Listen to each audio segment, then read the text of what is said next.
ahead and bring to the stage your next guest. Please welcome Roquette.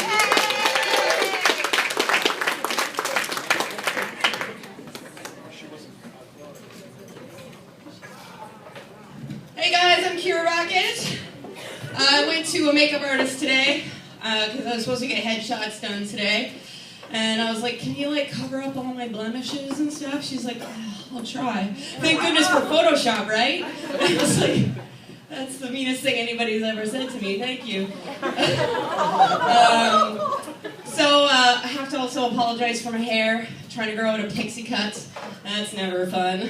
You always just like end up having a mullet. It's like, it's not a haircut. It's just there.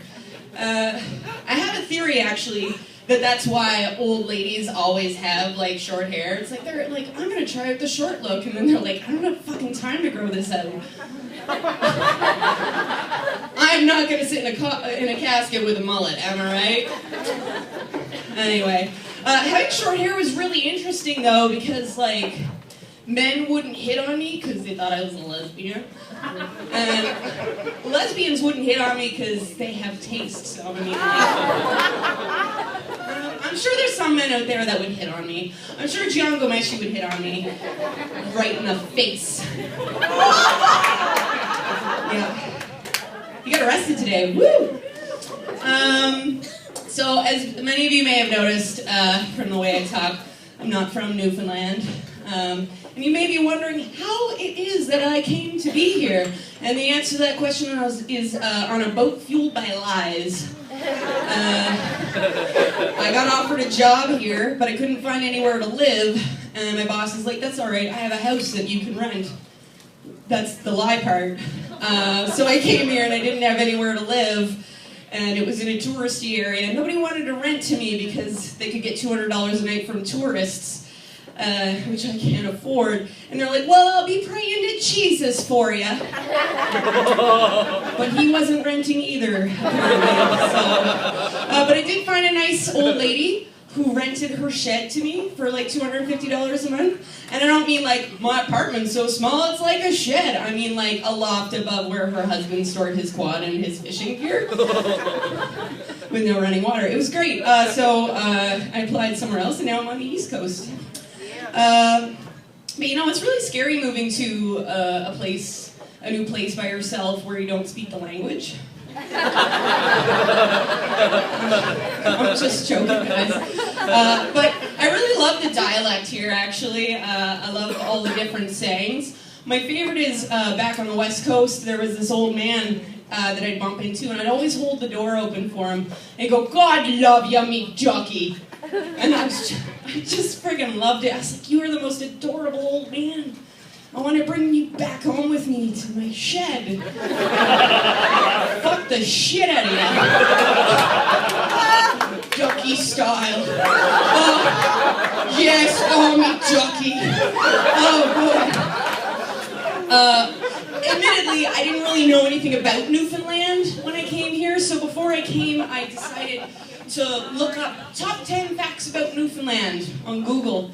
Every single one of these top 10 lists, the number one fact about Newfoundland is that Newfoundland is the most sexually active province in Canada. Good job, give yourself a round of applause, you worked hard for that one. Good job, guys. You know, my boyfriend's like, what are we gonna do when I get to Newfoundland with you? And I'm like, well, fuck, apparently. Yeah, but I think you guys are like really missing the boat on that one. I think like the Newfoundland Tourism Board needs to get like a hold of that. Because you know, like Prince Edward Island's got come play on my island. You guys should be like, Newfoundland, get fucked.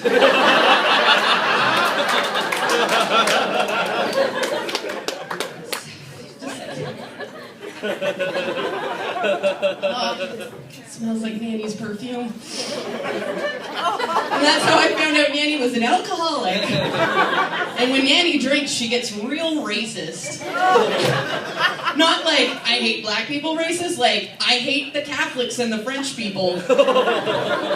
Like, I'm from New Brunswick, and she's like, goddamn Frank McKenna, he's got 4 fingers up the French's arsehole.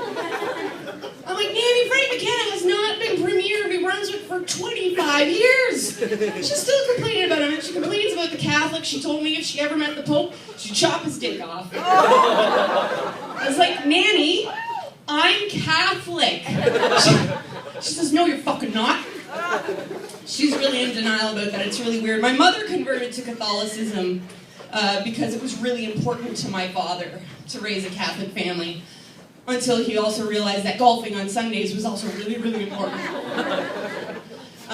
So my mother would drag me and my sisters to this church that she was like super not into, and she would like whisper little contradictions to whatever the priest was talking about, like, dinosaurs are real.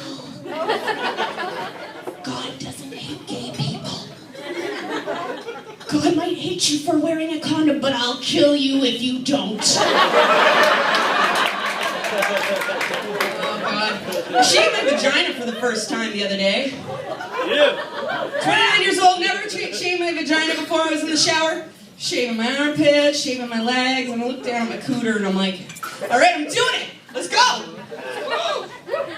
And I'm down there with the razor and there's hair flying everywhere, you know, and then I hop out of the shower and I gotta get in and get a good look at it, because, you know, when you get a new haircut, you gotta look in the mirror, see, right? So, and I never really looked at my vagina before. It has so much personality, and I realized, like, one of the inner lips kind of, like, hangs down a little bit more on one side. Looks like it's sticking its tongue out, like... I'm like, what are you up to? Nothing. Oh, I know you're up to no good, you mischievous little cunt, you. Oh, God. Did you guys hear that there's a guy that's going to get himself eaten by an anaconda for science on TV? The biggest concern that they have is that they're trying to work out is they're not sure how they're going to get the anaconda to eat a man. I have a solution. I'm no scientist, but I have a solution. Okay? I think we need to take him and make him into a human hot dog, put him in between, like, two sides of a giant hot dog bun. Because if hip-hop has taught me anything, it's that anacondas don't want none unless you got buns, hun. Thank you for laughing at the worst joke I ever wrote. I'm Kira Roquette.